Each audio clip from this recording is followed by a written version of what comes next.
అందరికీ నమస్కారం. జ్యోతి లైబ్రరీకి స్వాగతం. ఈరోజు మనం శ్రీమతి యద్దనపూడి సులోచనారాణి గారు రచించిన అద్భుత నవల సుకుమారి 3వ భాగం చెప్పుకుంటున్నాం. గత భాగంలో సుకుమారిని ఇచ్చి పెళ్లి చేయాలన్న ఉద్దేశంతో బ్రహ్మీని చదివిస్తుంది సుకుమారి బామ్మ.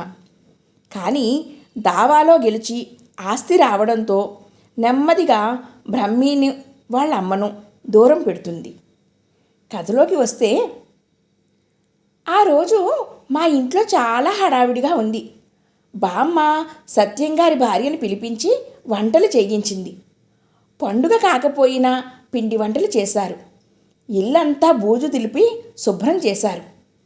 ఊరు నుండి చుట్టాలు వస్తున్నారు, నిన్ను చూస్తారు, చీర కట్టుకో అంది బామ్మ. నాకు చీర కట్టుకోవడం అంటే చాలా ఇష్టం. బామ్మ మొన్న పుట్టినరోజుకు కొన్న వంకాయ రంగు పట్టుచీర కట్టుకున్నాను. చీర మెత్తగా నాజూకుగా ఉంది. నేను ఆ చీరలో బుట్ట బొమ్మలా ఉన్నాను. ఎవరెవరో చాలామంది వచ్చారు. మా నాన్న ఆ రోజు పేకాటకు వెళ్ళడం మానేసి సిల్కులాల్జీ పంచె ధరించి మెడ చుట్టూ జరీ కండువా వేసుకుని ఇంట్లోనే ఉన్నాడు.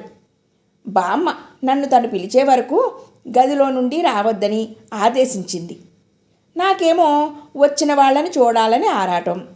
ఈ గదిలో కూర్చుంటే నేను కట్టుకున్న ఈ కొత్త చీర ఎవరు చూస్తారు? అసలే చెమట పోస్తోంది. నేను విసురుకుంటూ కూర్చున్నాను. చివరికి నన్ను తీసుకువెళ్ళడానికి మా అమ్మ వచ్చింది. నా పవిటను భుజం చుట్టూ వేసింది. చీ, అట్లా ఏం బాగుండదు ముసలమ్మలా అన్నాను. అదిగో మాట్లాడకూడదు అంది అమ్మ రహస్యం చెబుతున్నట్టు. ఇంతలో అక్కడికి బామ్మ వచ్చింది. నా భుజం చుట్టూ చెయ్యి వేసింది. ఇదిగో నా ప్రాణం అంటూ తీసుకువెళ్ళి వాళ్ళకి చూపించింది. అక్కడ ఎవరెవరో చాలామంది ఉన్నారు. ఒక ఆవిడ ఒంటి నిండా నగలు, తల నిండా పూలు పెట్టుకుని పట్టుచీర కట్టుకుని ఉంది. రామ్మా, ఇలా కూర్చో అంది. నేను బామ్మ వైపు చూశాను, కూర్చోనా వద్దా అన్నట్టు. కూర్చోమని కళ్ళతోనే ఆదేశించింది బామ్మ. నేను కూర్చున్నాను. ఎవరెవరో, అందరూ కొత్త వాళ్లే నన్ను చూస్తున్నారు. నాకు చాలా భయంగా సిగ్గుగా అనిపించింది. నీ పేరేమిటి ఆవిడ అడిగింది. సుకుమారి అన్నాను. ఎంతలో బామ్మ వీణ తెచ్చి అక్కడ పెట్టి వాయించమంది. నేను భయంతో, సిగ్గుతో, అపశృతులతో, తప్పులతో వాయించాను. అయినా సరే వాళ్ళంతా చాలా బాగుందని మెచ్చుకున్నారు. తరువాత ఆ నగలు పెట్టుకున్న ఆవిడ నాకు ఒక చీర, చంద్రహారం, గాజులు ఇచ్చింది. అందరూ అవి చూసి మెచ్చుకున్నారు. అవి చూడడానికి మా ఇంటికి ఇరుగు పొరుగు ఆడవాళ్ళు వచ్చారు. మా బామ్మ, సుఖీ, ఆ నగలు ఇలా పట్టురా అమ్మా అంటే నేను అపురూపంగా తీసుకువెళ్ళి అందించేదాన్ని. వాళ్ళు చాలా డబ్బు గలవాళ్ళట కదా. ఎంతైనా అన్నపూర్ణమ్మ గారు మామూలు సంబంధం చేస్తుందా అని ఒకరు, దేనికైనా పెట్టి పుట్టాలి అని ఇంకొకరు, ఇలా రకరకాల వ్యాఖ్యానాలు చేసేవారు. నాకు నగలంటే చాలా ఇష్టం. మాటిమాటికి పెట్టి తెరిచి చంద్రహారం, గాజులు చూసుకుని మురిసిపోయేదాన్ని. నాకు వరప్రసాద్ అనే అతనితో పెళ్ళిట. వాళ్ళు చాలా బాగా డబ్బున్న వాళ్ళట.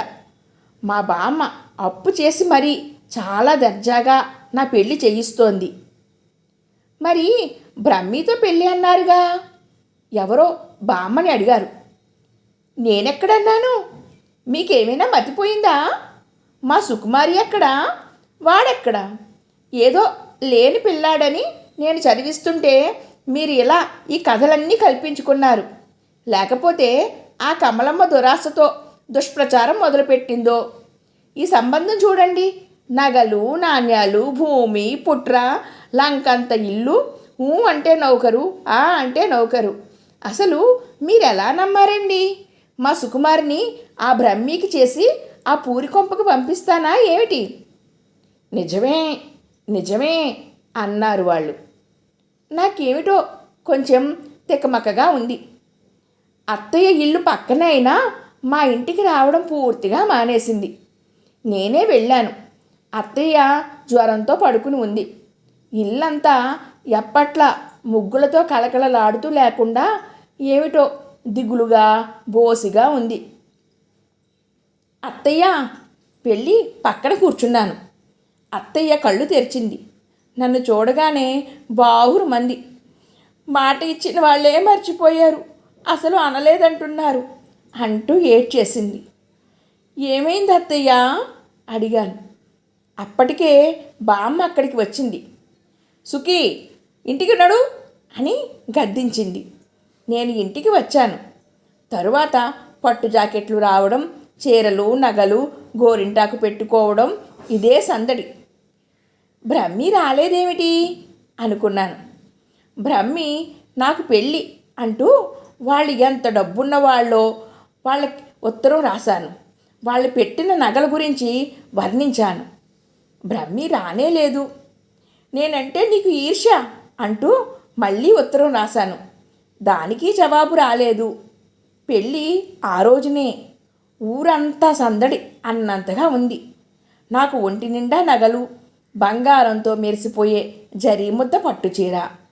నా స్నేహితురాలు పద్మ చెప్పింది, బ్రహ్మి వచ్చాడట, ఇక్కడికి వస్తానని అన్నాడట. వాళ్ళ అమ్మ అతను అరుచుకున్నారట. బ్రహ్మి కమలమ్మ గారు బస్సులో వెళ్ళిపోయారట. వెళ్ళిపోయారా? ఇంత వైభవంగా సందడిగా నా పెళ్ళి అవుతుంటే చూడడానికి రాకుండా వెళ్ళిపోయారా? నేను జన్మలో బ్రహ్మి ముఖం చూడను అని శపథం చేశాను. అర్ధరాత్రి ఎప్పుడో పెళ్ళి. నాకు నిద్ర ముంచుకు వచ్చేసింది. ఏంటో నిద్రలో లేపారు. బామ్మ అమ్మ నడిపించుకుంటూ తీసుకువెళ్ళారు. మంత్రాలు చదివారు. నిద్రమత్తు, ఒకటే ఆవలింతలు. ఆవలించకూడదమ్మా, ఆపుకో, బ్రాహ్మణుడు కసిరాడు. నగలు పెట్టుకోవడం, పట్టుచీర కట్టుకుని పూలజడ వేసుకుని వచ్చిన వారందరికీ చూపించడంతోనే నా సరదా తీరిపోయింది.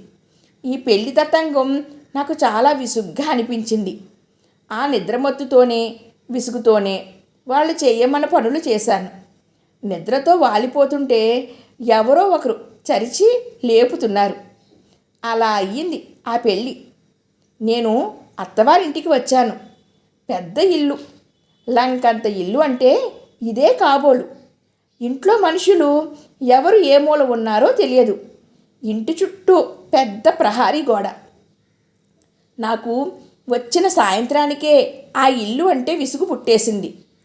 నాకు ఆడపడుచుట. ఆవిడ పేరు హైమ. లావుగా ఉంటుంది. మా అత్తగారైతే చెప్పనవసరం లేదు, పిప్పళ్ళ బస్తాలా ఉంటుంది. వాళ్ళు నాకు పెద్ద పెద్ద లడ్డూలు, అరిసెలు, కారబ్బుంది పళ్ళెంలో పెట్టి తినమన్నారు. నేను ఒకటి కొరికి వద్దని వదిలేశాను. ఇదిగో పిల్ల, అలా ఎంగిలి చేసి వదిలితే ఊరుకోరు, అంతా తినేయాలి. ఏదైనా పారేస్తే మీ మామగారు చంపేస్తారు, మొత్తం తినేయి అంటూ చెప్పింది మా అత్తగారు.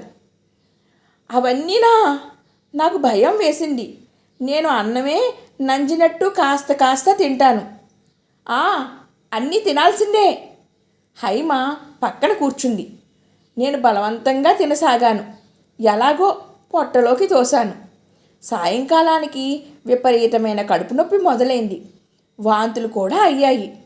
జ్వరం వచ్చేసింది. ఒళ్ళు తేలిపోతోంది. వెన్నులో నుండి చలి మొదలైంది. అప్పుడే వాంతి చేసుకువచ్చి నిస్త్రాణగా మంచం మీద పడుకున్నాను. హైమ గదిలోకి వచ్చింది. స్నానం చేద్దు కాని పదా అంది. స్నానమా? నాకు చలి వేస్తోంది. అదా, భయంతో వచ్చిన చలి అంటూ పళ్ళన్నీ కనిపించేలా నవ్వింది. పద అంటూ బాత్రూంలోకి దారి తీసింది. నేను తప్పనిసరిగా స్నానం చేసి వచ్చాను. గదిలోకి వస్తుంటే ఒళ్ళు తూలిపోయింది. మంచం మీద బోర్లా పడ్డాను. ఆవిడ జడ విప్పి పూల జడ కుట్టసాగింది. ఇదేమిటి, నాకు విసుగ్గా ఉంది. అవతలికి నెట్టాను. విసుగంతా గదిలోకి వెళితే ఇట్టే పోతుంది అంది. గదిలోకా? ఏ గదిలోకి అన్నాను చిరాగ్గా. అబ్బా, ఏం నంగనాచిలాగా అడుగుతుంది. నా చేత చెప్పించుకోవాలనా? నాకు నిజంగా తెలియదు. ఈరోజు నీ కార్యం మా తమ్ముడి గదిలోకి, సరేనా ఆవిడ నా బొగ్గ పొడిచింది. ఆ బొగ్గ గంట వరకు నొప్పి పెడుతూనే ఉంది. అరగంట తర్వాత వాళ్లే నన్ను ముస్తాబు చేశారు. బ్రాహ్మణుడు వచ్చాడు. మీ చాదస్తంతో ముహూర్తం దాటనీయకండి, మామగారు కసిరారు. ఏదో తతంగం నడిచింది. తరువాత నన్ను గదిలోకి దోశారు. హైమ నా వెనక తలుపులు మూసింది. మంచం మీద కూర్చున్న ఎలుగుబంటి లాంటి ఆకారం లేచి నా వైపు వస్తోంది. అతను నా దగ్గరకు వచ్చి నా చెయ్యి పట్టుకున్నాడు. నేను వదిలించుకుందామని చూశాను, కానీ సాధ్యం కాలేదు. అతను నన్ను సునాయాసంగా ఎత్తేశాడు. నేను కెవ్వుమని అరిచాను. అతను మంచం వైపు తీసుకువెళ్ళాడు. అతను నన్ను మంచం మీద పడుకోబెట్టాడు. నేను మంచం మీద నుండి ఉరికి దిగి పారిపోయాను. అతను వెంట వచ్చాడు. గదంతా పరుగులు తీశాం. నేను గదిలో నుండి బయటికి పారిపోవడానికి దారులు వెతుకుతున్నాను. చివరికి ఒక తలుపు తెరుచుకుంది. నేను ఆనందంగా అది తెరిచి వెంటనే లోపలికి వెళ్ళి గడియ వేశాను. అతను తలుపు తీయమని బాదుతున్నాడు. నేను తీయలేదు. కొద్దిసేపు అయిన తర్వాత నేనున్నది బాత్రూమ్ అని అర్థమయ్యింది. నాకు కళ్ళు తిరుగుతున్నాయి. తలనొప్పితో కణతలు అదిరిపోతున్నాయి. ఇంతలో పెద్ద పెట్టున వాంతి వచ్చేసింది. వాంతి అయ్యింది. లేచి తలుపు దగ్గరికి వచ్చి కూర్చున్నాను. నాకు వీళ్ళ నగలు వద్దు, ఈ చీరలు వద్దు, నేను మా బామ్మ దగ్గరికి వెళ్ళిపోతాను, తల పట్టుకుని ఏడుస్తూ అనుకున్నాను. అవతల తలుపు బాదే శబ్దం ఆగిపోయింది. నేను కొద్దిసేపు అయిన తర్వాత నిద్ర వచ్చేస్తుంటే అక్కడ తల కింద చెయ్యి పెట్టుకుని ముడుచుకుని పడుకున్నాను. బాగా జ్వరంగా ఒళ్ళు తాపంగా ఉందేమో. ఆ కటిక నేల చల్లగా హాయిగా ఉంది. 2 రోజుల పాటు మూసిన కన్ను తెరవకుండా ఎక్కడ ఉన్నానో నాకే తెలియనట్టు మంచం మీద పడి ఉన్నాను. ఆ రోజు బాగా మెలకువ వచ్చేసింది. ఎదురుగా పనిపిల్ల తాయారు నిలబడి చూస్తోంది.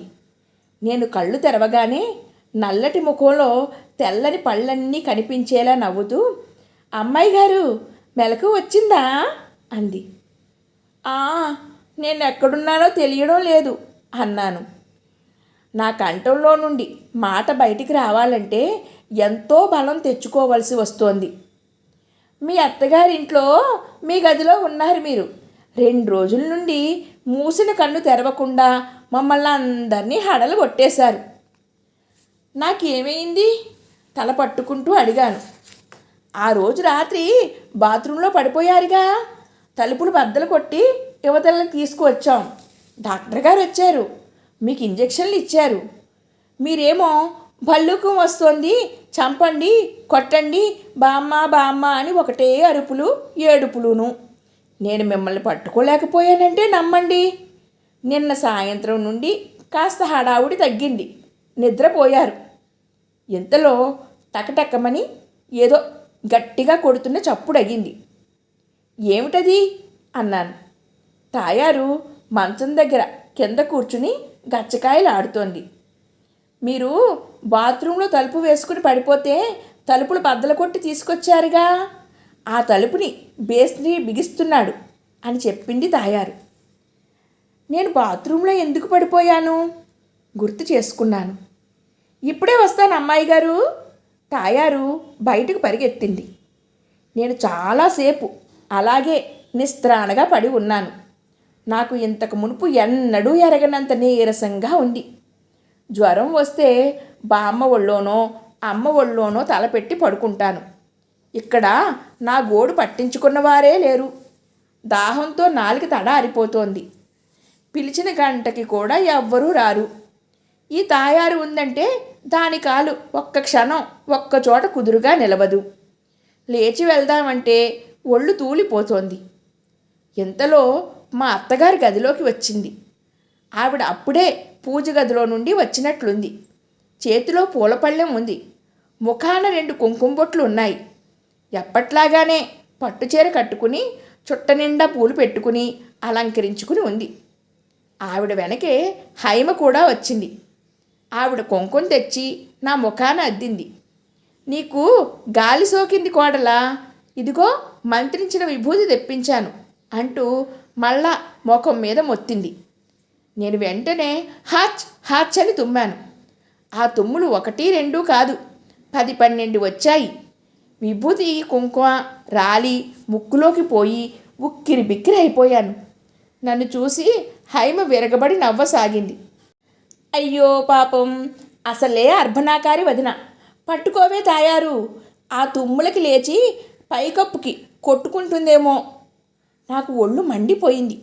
వచ్చినప్పటి నుంచి చూస్తున్నానుగా, నా సన్నం మీద హైమ ఏదో ఒకటి వెక్కిరింతగా అంటూనే ఉంటుంది. నేను తుమ్ములు ఆగకపోవడంతో వెంటనే చీర కొంగుతో ఆ 2 బొట్లు గట్టిగా తుడిచేసుకున్నాను. అయ్యో అయ్యో, ఎంత అపచారం! మా అత్తగారు అరిచింది. అమ్మా, ఈ ఇంటికి ఏదో సని పట్టబోతోందే అంది హైమ. మా అత్తగారు 2 చెంపలు గట్టిగా వేసేసుకుంది.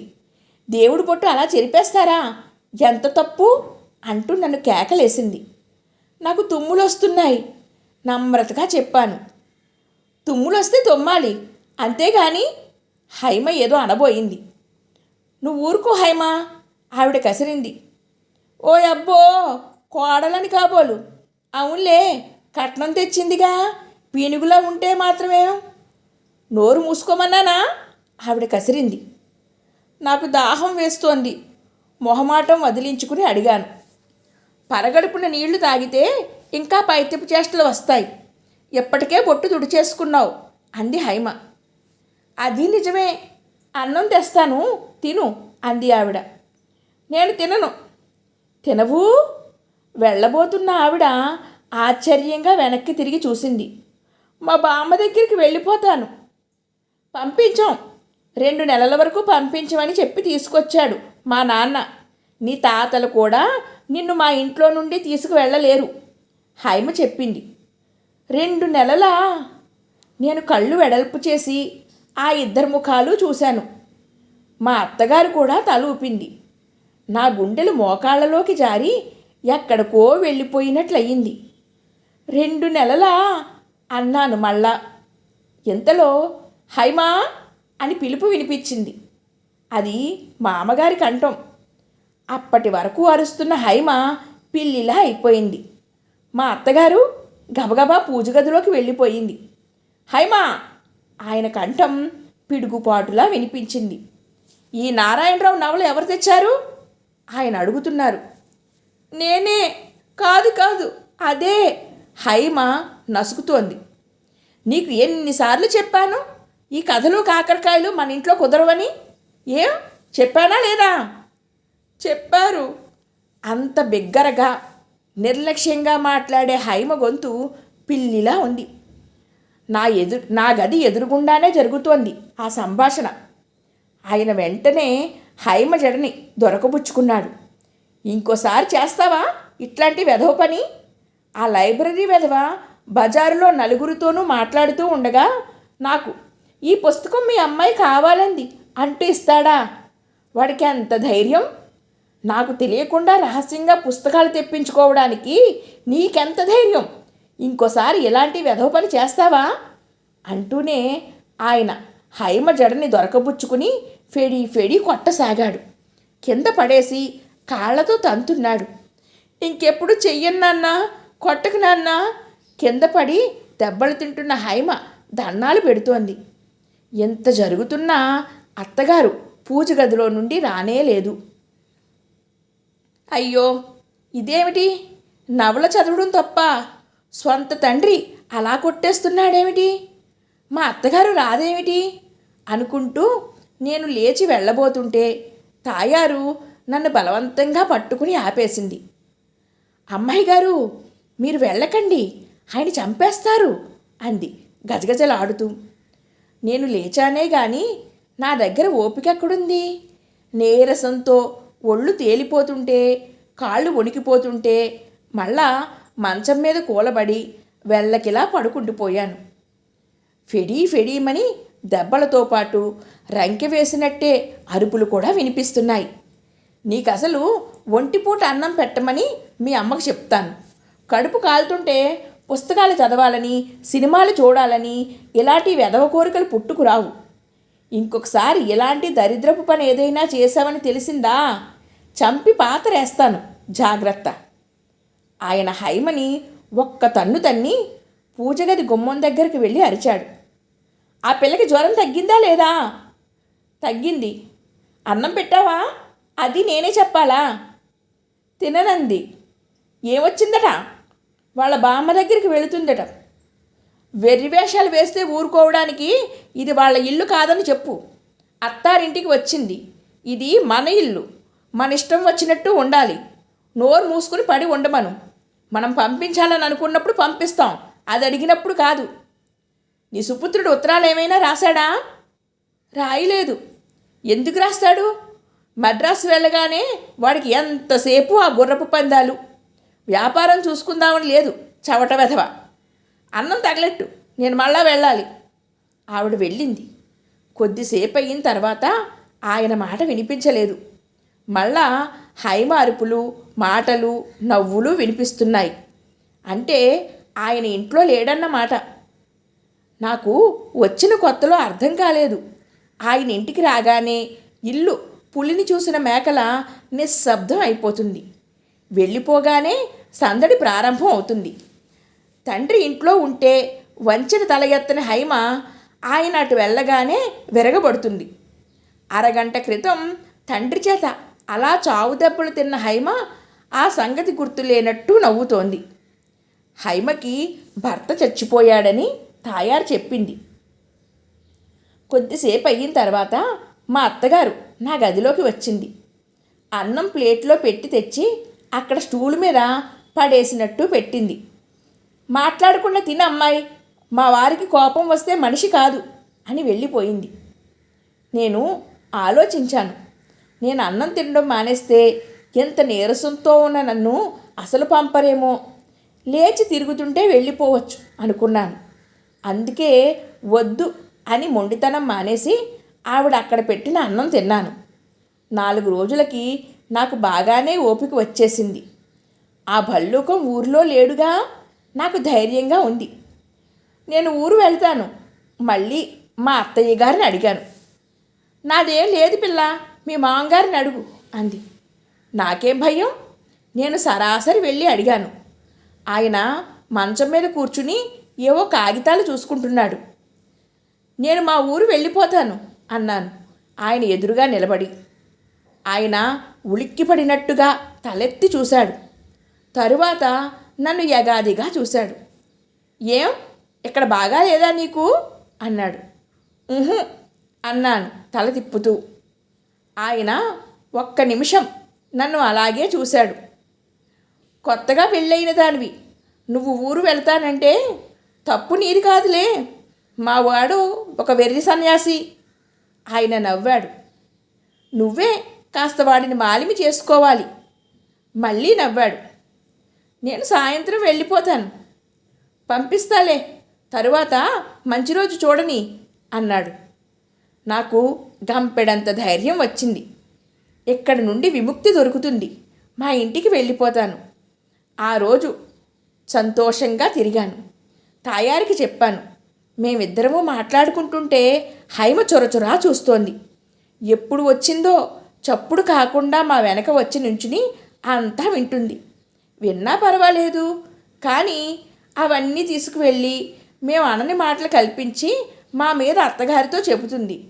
ఆవిడ మీ మామగారికి చెబుతాను, నీ తోలు వలిచేస్తారు సుమా అంటూ ఒకటే బెదిరింపులు.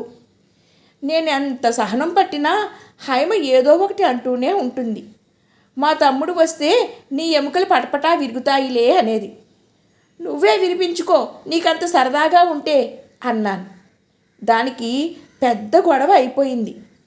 అందులో నేను అనకూడని మాట ఏమిటో నాకు అర్థం కాలేదు. అనకూడని మాట అయితే మరి తను నన్ను ఎందుకు అనాలి? నా తర్కం చూసి హైమకి కోపం వచ్చేది. ఒంట్లో సేరు మాంసం లేదు కానీ బుర్రలో తెలివి మాత్రం చాలా ఉంది అంది.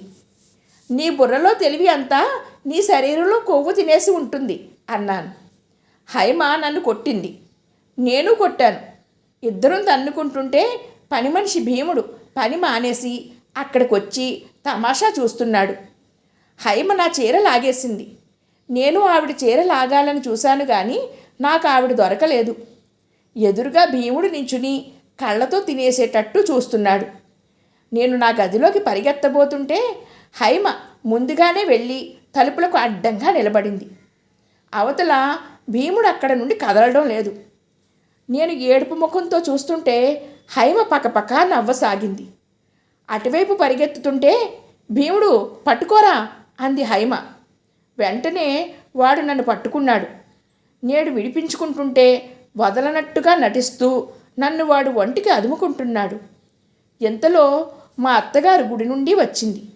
ఆవిడ మాట బయట వినగానే భీముడు నన్ను గభాలన వదిలేసి వెళ్ళిపోయాడు. హైమ దొడ్లోకి పరిగెత్తింది. నేను గదిలోకి వెళుతుంటే మా అత్తగారు వచ్చింది. చీర లేకుండా లంగా జాకెట్తో పరుగులు తీస్తున్న నన్ను ఆశ్చర్యంగా చూసింది. నేను చీర కట్టుకుని వచ్చి ఆవిడకి చెప్పే లోపలే ఆవిడకి హైమ నా మీద తను చేసిన అల్లరంతా నేను చేసినట్టు చెప్పేసి ఏడుస్తోంది. ఇదేనా నువ్వు చేసే పని?